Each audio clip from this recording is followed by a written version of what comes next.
নমস্কাৰ, আপোনালোক সকলোকে মোৰ ইউটিউব চেনেল আছাম এক্সাম কৰ্ণাৰলৈ স্বাগতম জনাইছোঁ। আজি Guwahati university B.Ed common entrance test 2026 বৰ্ষৰ বিষয়ে জনাম। 2025 বৰ্ষৰ যিখন নটিফিকেশ্যন আছিলে তাৰ ওপৰত ভিত্তি কৰি যিখিনি আপোনালোকৰ দৰকাৰী প্ৰয়োজনীয় তথ্য আছে সেইখিনি কথা জনাম। ইয়াত চিলেবাছ, আপোনালোকৰ এলিজিবিলিটি ক্ৰাইটেৰিয়া বা পাৰ্চেণ্টেজ কিমান লাগিব, এক্সাম চেণ্টাৰ কি আছে বা অনলাইন আবেদন কেতিয়া হ'ব বা এক্সামটো কেতিয়া হ'ব সকলো তথ্য জনাম। গতিকে প্ৰথমৰ পৰা শেষলৈকে ভিডিঅ'টো চাব। মই ইতিমধ্যে আপোনালোকৰ বাকীবোৰ ইউনিভাৰ্চিটিও জনাম। গতিকে মই আপোনালোকক প্ৰথম যি এণ্ট্ৰেন্স টেষ্টৰ যিবোৰ নিয়ম আছে সেইবিলাক জনাম। তাৰপিছত যোৱা বছৰ যিবিলাক কাট অফ গৈছিলে কাট অফবিলাক এখন ইউনিভাৰ্চিটিকে আপোনালোকক জনাই যাম। গতিকে বহুতে কমেণ্ট কৰিছে যে কাট অফ লাগে। ইয়াৰ পিছৰ ভিডিঅ'বোৰত মই কাট অফৰ বিষয়ে জনাম। যেতিয়া বাকী ইউনিভাৰ্চিটিবিলাকৰ B.Ed এণ্ট্ৰেন্স টেষ্টৰ হওক বা PG এণ্ট্ৰেন্স টেষ্টৰ হওক যিবিলাক নটিফিকেশ্যন আছে বা যিবিলাক ডিটেইলছ আছে সেইবিলাক জনোৱাৰ পিছত আপোনালোকক প্ৰত্যেক ইউনিভাৰ্চিটিৰ যিবিলাক কাট অফ আছিল 2025 বৰ্ষৰ সেই কাট অফটো আপোনালোকক জনাই দিম। গতিকে 2026 বৰ্ষৰ যি Guwahati university B.Ed common entrance test আছে সেই প্ৰচেছটো ছেমেই থাকিব। আপোনালোকৰ 25 চনৰ যি নিয়ম আছিল সেইমতে থাকিব। হয়তো অলপ সিফাল হ'ব পাৰে, কিন্তু আপোনালোকৰ যি পাৰ্চেণ্টেজ আছে সেই পাৰ্চেণ্টেজ কিন্তু মোৰ মতে ছেমেই থাকিব পাৰে। ইয়াত যিসকলে BA BSc পাছ কৰিব তেওঁলোকে এপ্ৰিয়ে হ'ব পাৰিব, বা যিসকলে ধৰি লওক 6 ছেমিষ্টাৰত পঢ়ি আছে, FY UGP হওক বা বেলেগেই হওক, 6 ছেমিষ্টাৰত পঢ়ি থাকিলে তেওঁলোকে এই এক্সামৰ কাৰণে অৰ্থাৎ এলিজিবল হয়, অৰ্থাৎ এই এক্সাম দিব পাৰিব। যদি আপোনালোকে যি FY UGP ছিষ্টেম আছে তাত যদি আপোনালোকে 6 ছেমিষ্টাৰত পঢ়ি আছে, ধৰি লওক আপুনি 4 বছৰ কমপ্লিট নকৰে, 3 বছৰতে কমপ্লিট কৰিব বিচাৰে, 3 বছৰ কমপ্লিট কৰি আপুনি এণ্ট্ৰেন্স এক্সামটো দিব পাৰিব। তাৰ কাৰণে 6 ছেমিষ্টাৰত পঢ়ি থকা হ'লেও হ'ব। আৰু MA MSc কাৰণেও ছেমেই, যিসকল 4th ছেমিষ্টাৰত থাকিব। 50% মাৰ্কছ আছিলে জেনেৰেলৰ কাৰণে, আৰু SC ST OBC PWDৰ কাৰণে 45%। টোটেল কুৱেশ্যন আপোনালোকৰ আহে যিও B.Ed কমন এণ্ট্ৰেন্স টেষ্টত 100 কুৱেশ্যন আহে, সময় 2 ঘণ্টা থাকে। গতিকে আপোনালোকৰ যিখন কুৱেশ্যন বুকলেট থাকিব তাত 100 কুৱেশ্যন থাকিব।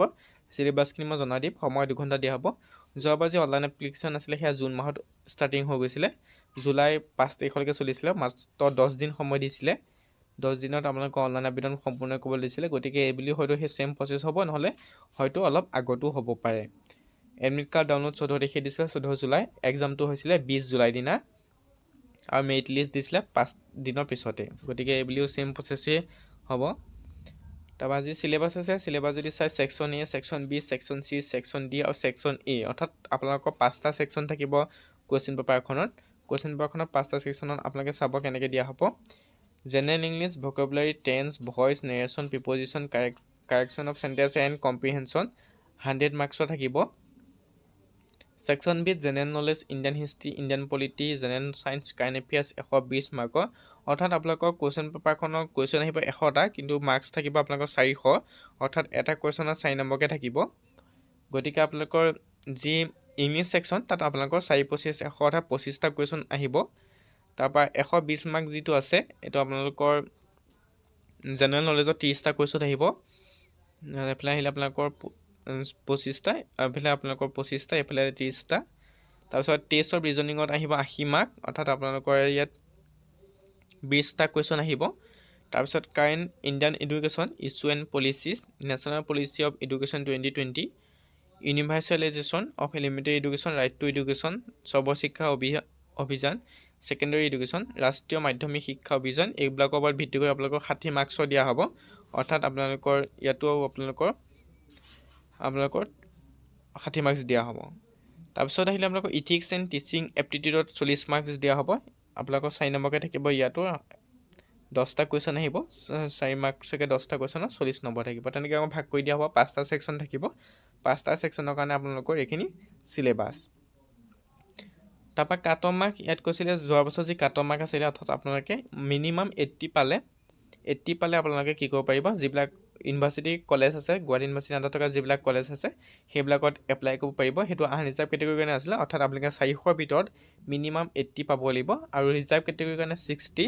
80 পালে আপোনালোকে যিবিলাক কলেজ আছে সেই কলেজবিলাকত এপ্লাই কৰিব পাৰিব, আৰু 60 পালে SC ST সকলে এপ্লাই কৰিব পাৰিব। যোৱাবাৰটো নিয়ম আছিল, এইবুলিও হয়তো অলপ বাঢ়িবও পাৰে বা কমিবও পাৰে। টেষ্ট চেণ্টাৰ যদি আপোনালোকে চায়, ইয়াত আপোনালোকৰ টেষ্ট চেণ্টাৰ আছে গুৱাহাটী, নগাঁও, বিশ্বনাথ চাৰিআলি, যোৰহাট, ধুবুৰী, ৰঙিয়া, মৰিগাঁও, তেজপুৰ, মঙলদৈ, পাঠশালা, বৰপেটা, ডিব্ৰুগড়, বঙাইগাঁও, নলবাৰী, গোৱালপাৰা আৰু লখিমপুৰ।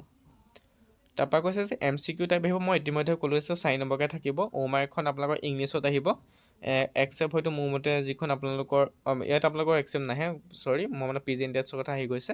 ইয়াত আপোনালোকৰ পিয়ৰলি পৰা ইংলিছতে থাকিব কুৱেশ্যন পেপাৰখন, মানে ইংলিছতে আপোনালোকে দিব লাগিব। 4 মাৰ্ককৈ থাকিব, 4 মাৰ্ককৈ থাকিব। OMR বেছ থাকিব 100 কুৱেশ্যনৰ 4 মাৰ্ক, আৰু নিগেটিভ মাৰ্কিং থাকিব 1 মাৰ্ক, অৰ্থাৎ 400 মাৰ্ক থাকিব আৰু নিগেটিভ মাৰ্কিং থাকিব 1 মাৰ্ককৈ।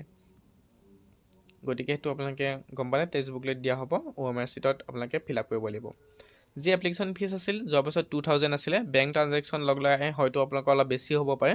যোৱাবাৰ 2000 টকা আছিল, এইবুলি হয়তো অলপ বাঢ়িবও পাৰে বা কমিবও পাৰে। সেইটো আপোনালোকে যেতিয়া নটিফিকেশ্যন আউট হ'ব তেতিয়া আপোনালোকে গম পাব। কিন্তু মোৰ মতে 2000 টকা আপোনালোকে ধৰি ৰাখক, 2000তকৈ আপোনালোকৰ ওপৰেই হ'ব, কম নহয়।